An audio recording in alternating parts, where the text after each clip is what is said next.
Hi guys, good afternoon everyone. और बताइए आप सबकी पढ़ाई कैसी चल रही है? मस्त चल रही है, मैं जानती हूँ। आज मैं आपको 12th क्लास के लिए है समरी है चैप्टर की, और चैप्टर का नेम है women's education. Doctor Radha Krishnan इसके राइटर, बहुत ही अच्छा शिक्षाप्रद चैप्टर है। डॉक्टर राधा कृष्णन जिन्होंने स्त्रियों की शिक्षा पर जोर दिया, वो बताना चाहते हैं कि पहले समय से ही स्त्रियों को हर तरह का अधिकार था। उन्हें धार्मिक पुस्तक पढ़ने का अधिकार था, सभी यज्ञों में भाग लेती थी, कहीं वीरता का कौशल दिखाना हो तो उसमें भी स्त्रियां सबसे आगे हैं। लेकिन जैसे जैसे हमारी सभ्यता का पतन हुआ, स्त्रियों को बिल्कुल समझ लीजिए कैद कर दिया। उनका दायरा लिमिटेड कर दिया गया, पर्दा प्रथा आ गई, शिक्षा से वंचित रखा जाने लगा। ये समझ लीजिए कि स्त्रियों के अधिकार ना के बराबर। अब ये डॉक्टर राधा कृष्णन हैं जिन्होंने स्त्रियों की शिक्षा के सुधार के लिए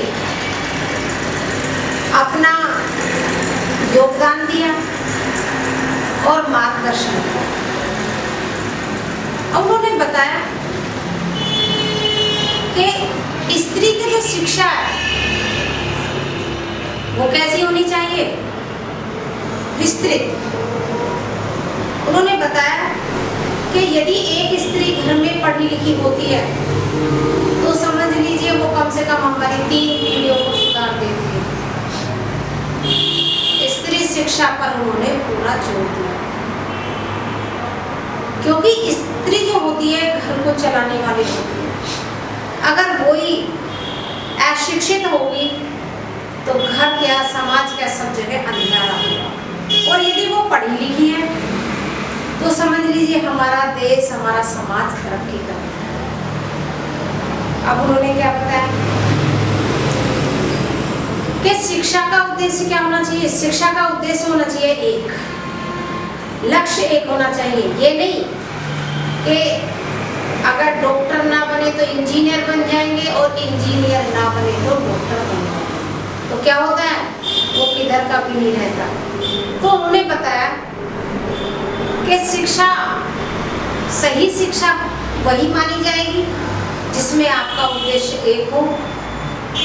उस उद्देश्य को ध्यान में रखते हुए हम अपनी पढ़ाई करें। दूसरी बात उन्होंने बताई है कि स्त्रियों के अंदर दया का जो भाव है पुरुष से ज्यादा होता है, स्त्रियां दयावान होती है।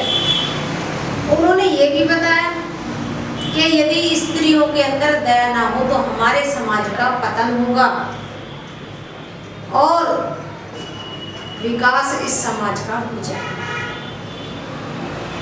दूसरी बात उन्होंने बताया कि जब पढ़ने के लिए विद्यालय में हम जाते हैं तो हमें एक ही प्रकार की शिक्षा दी जाती है। अब पढ़ने वाले के ऊपर निर्भर करता है कि वो उस पढ़ाई को किस तरीके से ले रहा है। कोई ज्यादा ज्ञान अर्जित कर रहा है, कोई कम कर रहा है। तो वो कहना चाहते हैं कि चाहे कुछ भी हो, कितनी भी परेशानी का सामना करना पड़े, हमें अपनी स्त्रियों को शिक्षित कराना चाहिए। फिर उन्होंने आगे बताया कि जिसके अंदर दया नहीं है वो नर पशु कहलाता है। स्त्रियों के अंदर आत्म संयम है, आत्मनिर्भरता साहस, ये सारी चीजें हमें उनके अंदर लानी चाहिए।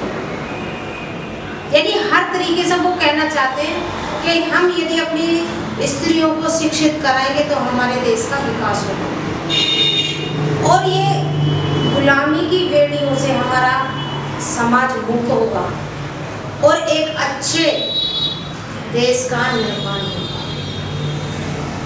हर बार वो यही कहना चाहते हैं कि अपने लक्ष्य को बनाए रखें और लक्ष्य को फोकस करके ही अपना उद्देश्य प्राप्त करें।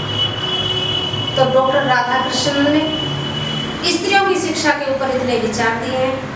वो कहना चाहते हैं कि एक स्त्री है जो पहले जमाने में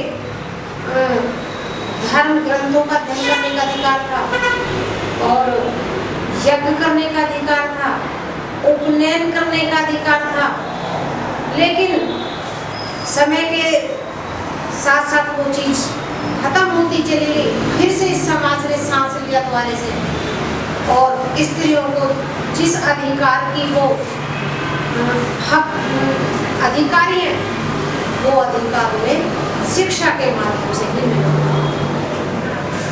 तो हमें इस बात के लिए डॉक्टर राधाकृष्णन को बार बार धन्यवाद देना चाहिए और हम देते भी हैं कि उन्होंने स्त्रियों की शिक्षा के लिए इतना जोर दिया। देखिए चैप्टर की समरी छोटी है लेकिन बहुत कुछ हमें बता करके जाती है जिससे हम कुछ ना कुछ सीखते हैं। धन्यवाद।